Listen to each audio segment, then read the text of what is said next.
Hello there, my name's Danny and thank you for watching my YouTube channel. Today I'm in a very special loft in East London in Tudor Road E9.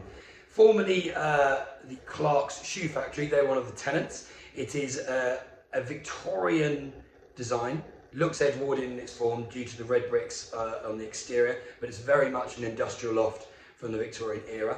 This is one of the premier lofts in the building. It's at the top, in the centre. It's got all the features that you'd want from that kind of loft. The original zinc loading doors for transfer of goods between the buildings.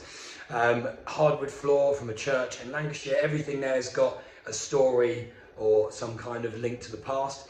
London Fields itself is a very nice area to live now. London Fields was actually the area where the cattle were kept closest to London, and then Broadway Market, which is your main area for goods and like bars and restaurants and stuff, they would be paraded down there to then be purchased, to then be slaughtered at Smithfield. So it's all very much linked to the City of London. It's very quick for transport, schools, everything about it is a great place to live, both as a single professional or a small family. So I hope you enjoy the tour. If you've got any questions, please put them in the comments below. Subscribe, and I look forward to seeing you on the next tour. Thank you, bye-bye.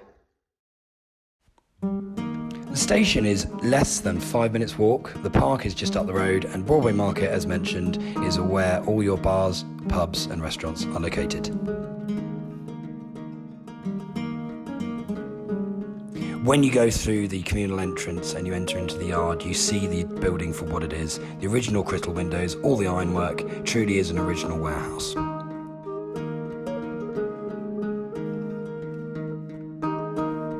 As you enter the main communal stairwell, you see all the industrial features that you like, the red brick, the original radiators.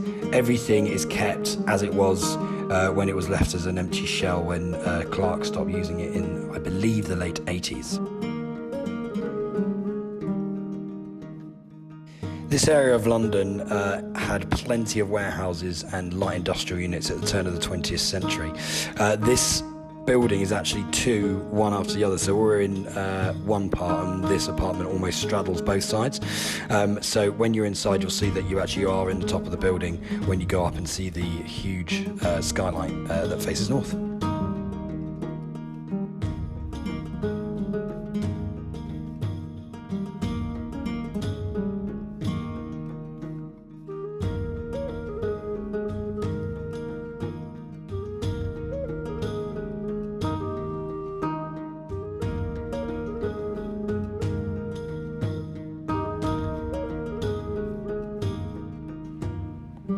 As you enter, the bedroom's immediately on your right with east-facing windows overlooking the original iron staircase, which is a fire escape, and there's storage beneath the bed, and it's all been kept to form as industrial as possible with the brickwork.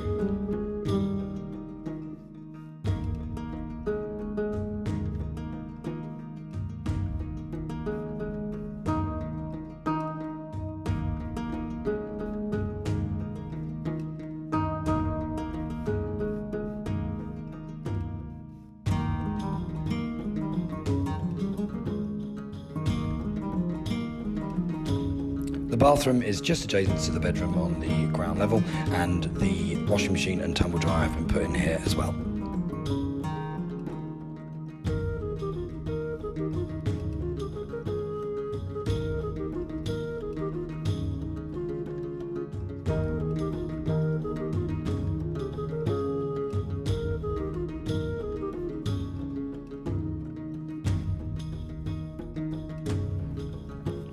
So when the owners bought the property in the mid-noughties, the staircase was just a clipped MDF flooring, boxed-in depressing kind of setup for a tech startup. So they commissioned a local architect called Asif Khan to complete a spiral staircase made of Douglas fir, which opens up all the light and the floor above.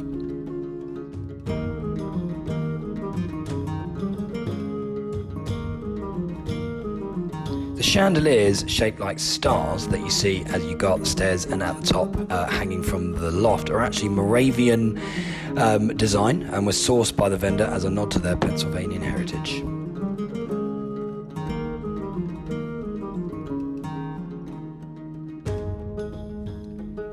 The skylight in the ceiling is north facing, perfect for photography and not being blinding or creating a hotbox. That is the case with a lot of modern conversions. And the afternoon light is really where this apartment comes into its own. The warehouse windows that feature along the western facade of the reception at the end were updated in 2013 by the owner with fresh crystal panes and glass for improved insulation. There's also blackout blinds, as are in the bedroom, to allow for complete darkness.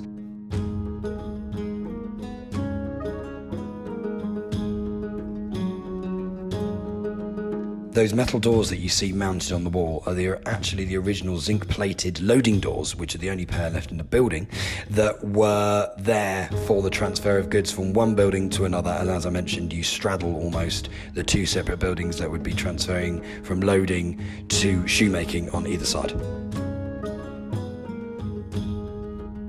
The owners also zinc-plated that corner that you just see there above the desk as a throwback to the zinc cargo loading doors on the other wall.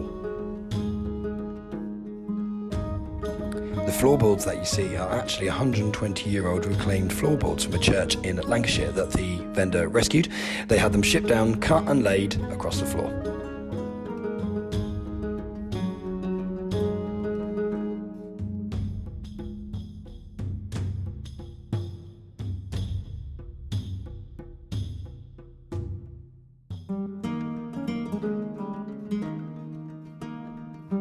The kitchen has been completely crafted and moved by the owner, with worktops reclaimed from old school desks. There's an antique butler sink, and there's a Belling 60s electric oven, hob and dishwasher. And there are the only south-facing windows in the factory above the sink, again overlooking the iron fire escape, as is the same in the bedroom.